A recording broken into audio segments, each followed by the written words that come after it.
Good day, and thank you for visiting my channel. CoinLady.xrp is currently trading at slightly under 51 cents on the one-day chart. It was raining yesterday, you know. Crypto is going green today. How quickly this market can reverse its fortunes. All I can say is that I can't wait for the judge to make a ruling and put a stop to the Ripple vs. SEC dispute. If that takes place, I predict many monumental announcements will follow, and many Americans will likely start using XRP as well. For that reason, it has the potential to be a game changer. Now, yesterday I mentioned Gene Sperling, who was on the Ripple board and worked for Biden. I speculated that Sperling would be returning to the company. He appears to have joined Kamala Harris's 2024 presidential campaign team, however I didn't claim he was returning to Ripple with certainty. Plus, this individual was quietly involved in a lot of worthwhile endeavors. In addition to his work on the $1.9 trillion pandemic aid package and the auto strikes, he was instrumental in ensuring that nearly 40 million working families received historic relief from the child tax cut and that more than 8 million renters received emergency assistance to ensure that their families could remain in their homes. I can't stop thinking about how this guy understands Ripple. He is familiar with XRP. Considering his close relationship with Biden, it is puzzling why he did not inform Biden about Ripple, Net, and XRP, or advise him to follow this road if he wanted to improve the economy. However, we are unaware of what transpires. Possibly Biden is aware of the impending arrival of a new financial system. I have no doubt that he is. The anti-crypto narrative they're promoting and their efforts to undermine crypto are completely puzzling to me. I simply fail to comprehend. If your goal is to undermine the existing financial system and establish a new one, then why would you seek to stifle innovation? That's the one rationale I can come up with for why these politicians are opposed to cryptocurrency. Additionally, you may keep track of your cryptocurrency trades, profits, and losses with this Form 1099-B. I believe Coinbase has joined the small group of cryptocurrency exchanges that send this form out today, along with Robinhood, PayPal, eToro, Uphold, and Cash App. Now I'll tell you what it is. It seems like a lot of people think I sold my top and then reinvested.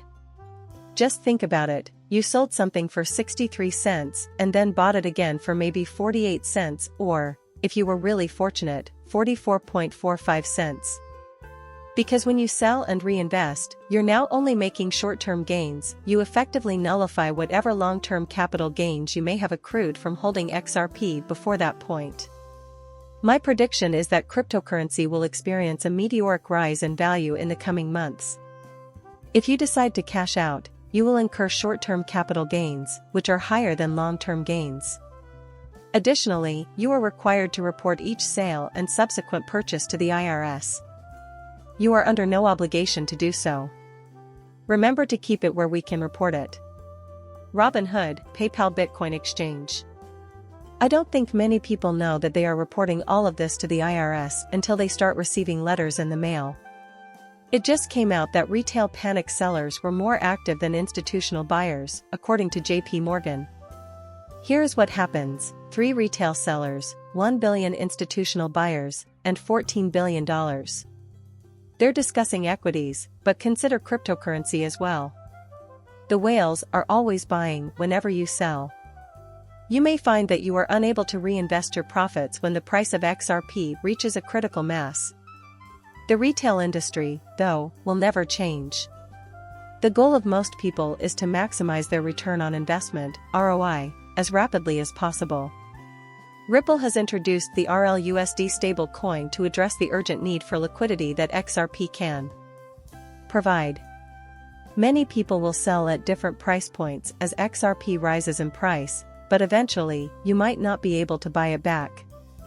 This is because the U.S. Treasury will be overwhelmed by Japan's $400 billion fire sale of U.S. debt.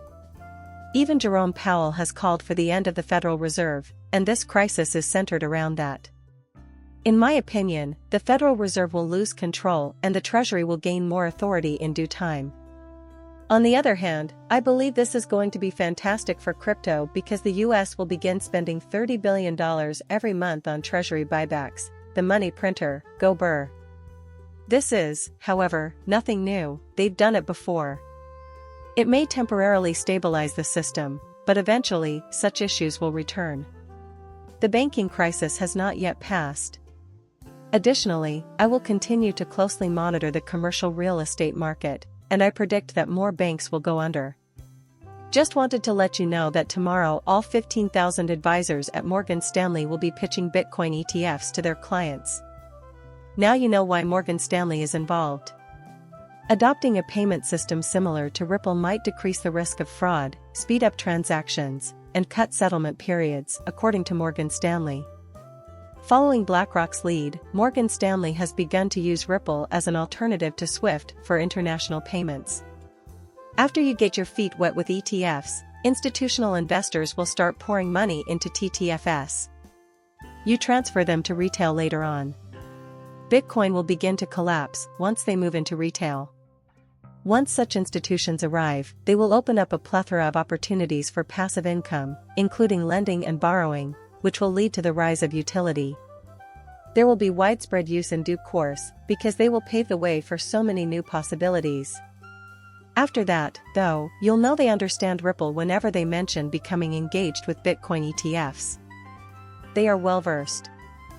About XRP and its potential future uses. You can see for yourself that XRP had a much better July than Bitcoin and Ethereum, according to institutional research. The data doesn't lie, but when the alt season rolls around, I predict that XRP will outperform Bitcoin and Ethereum. There will be no more speculation or hype about XRP's value once its utility and real-world use cases are established. The time has come for things to get real, and once that happens, XRP will once again be the leading cryptocurrency. An XRP price gain of 100 or 200 times is considered significant by market strategists. You can trust this crypto. And his point is this: there are many who believe we are returning to 2017 and who are demanding XRP to reach 100,000x. It would be an incredible feat, but he claims we may see an increase of 100 or 200 times from where we are now. Sure, I'll take a 200x anytime. My ideal scenario would be for us to reach $385 or $238. As if everyone were making predictions based on 2017. However, I intend to remain conservative. It is my firm belief that we will reach $27, if not higher. While many have speculated that $18 will mark the top, nobody knows for sure just yet. When the season starts, we'll have to see what happens. However, many individuals are putting various prices down. Even now, I hear claims that one XRP should cost $1 million. To be honest, I mean it. Turn the switch on, convert all banks to digital, and transform Ripple into a world bank once the lawsuit concludes. Thank you for watching my channel and for subscribing. I'll see you later.